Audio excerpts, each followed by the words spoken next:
Long story short, we had a nonprofit, and that's what we do. We focus on people. And I guess that's how we started this. But a huge lesson, and we almost, like most businesses, we don't make it through the first year or two. Survived on a credit card. It was tough. Every spare dollar that we had was going back into the facility to make it so somebody would be not afraid to walk into it. Right. COVID happened. And the government shut us down recently. You can't have people together. I'm like, wait a minute. Hey, time out. That our nonprofit mission is to bring people together. Right. You're saying I can't do my mission. And it was a struggle for us. But coming out of it, what we realized, and I got stories on top of stories on top of stories from just community members that would come into our bowling center and say, this is the couple hours that they had in a week that felt normal, that felt Yeah. like they would interact with people and have some fun and smile. And I don't, as a nonprofit who's really looking at the people aspect of stuff, I can't overemphasize the significance that COVID happened and all those lockdowns had on all of our communities and us personally. Bowling centers, you've heard, have been very busy lately. And we think a lot of that is because of people discovered that they needed people. Right. They want to get Um, out. that's right. It isn't, I mean, bowling is okay, so it's bowling, but it could be Timbuktu. It didn't matter. It's the bringing people together in an activity that anybody can do, no matter what walk of life or what your background is, thing. And it's huge.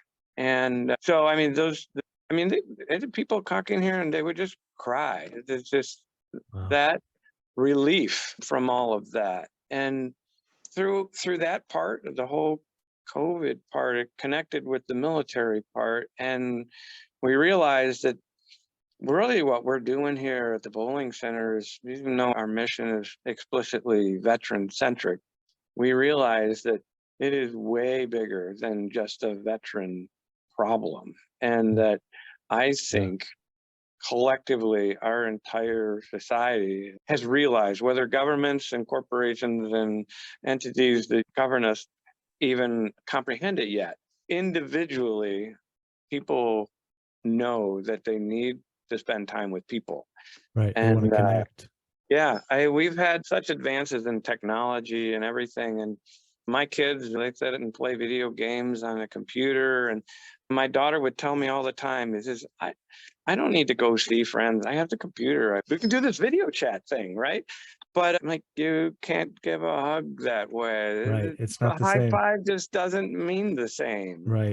And that's all the stuff that happens here. And I think any bowling center, that that interaction is so important and it's been missing.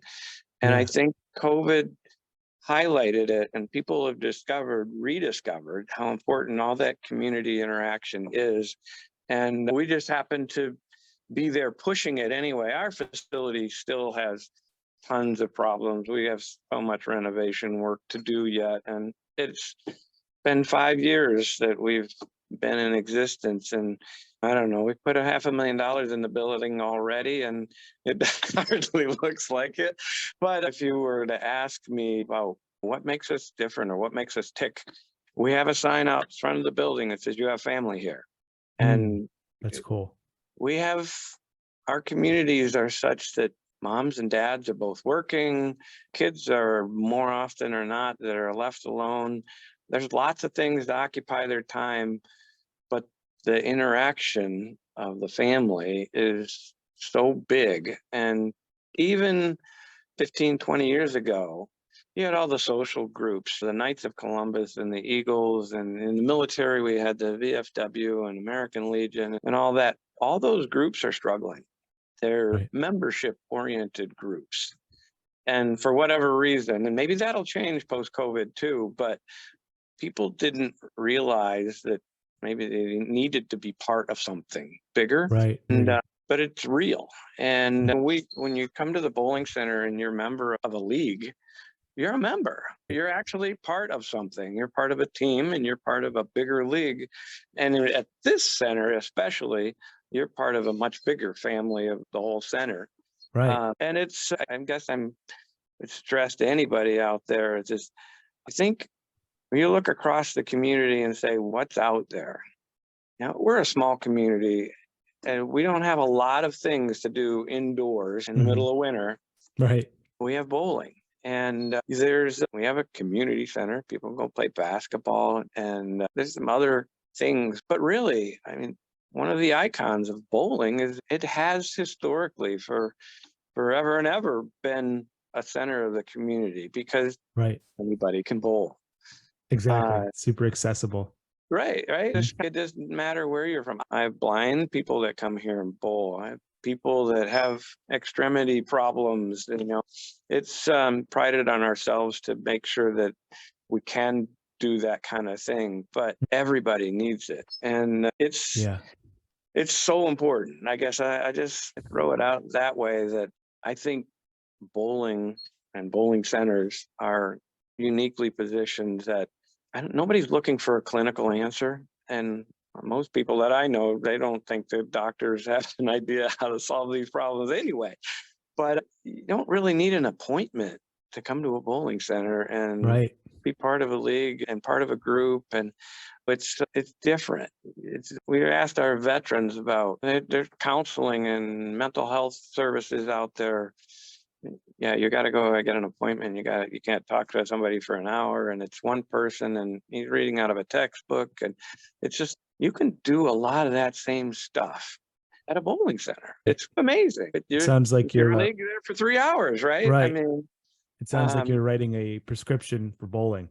Get out there and go 3 games. It's funny. It's hard to bowl. There's a million things we teach our kids about self-awareness and body control and all that sort of stuff. But you pick up a ball, you throw a ball. I mean, it's if you want to be good at it, there's a lot to learn. But hey, anybody can throw a ball. It's intuitive. Knock down a pin. There may be some aggressive part of that maybe built into us too. Right. It can be kind of destructive. Yeah. But, like you said, everybody can do it. And I think you really are hitting home on a crucial point about that community aspect that I think is missing today. Historically, it could be something like your church or your membership organization, like you're talking about. And like you said, membership on a lot of those things is down. And we see a result of it is that happiness levels have dropped. And I really think that you're onto something when you're using that to provide that communal aspect. It's like I said, the facility has a lot of work to do yet. And everybody looks, and if you asked us, you would say, I'd love to shut down for 6 months and have $1 million and just make all the improvements and just be done. But you know what? Actually, the community loves the, I don't want to say, ongoing improvements. They walk in here every week, every month, and something changed, and they're like, "Oh, cool! Hey, this is better." They still care. It's and that right there is a huge point. Caring. And boy, I tell you what, if you're a proprietor and you can train your staff to actually care about the person who's in front of them right there is so much out there in the community where they don't get that. Right. You'll be way ahead of everybody, because I get to have fun and be around somebody who actually cares. Right. Hey, did you like this video? Great. We make 10 of them a week. Subscribe to learn more and keep learning about what's working in the industry. Talk to you then.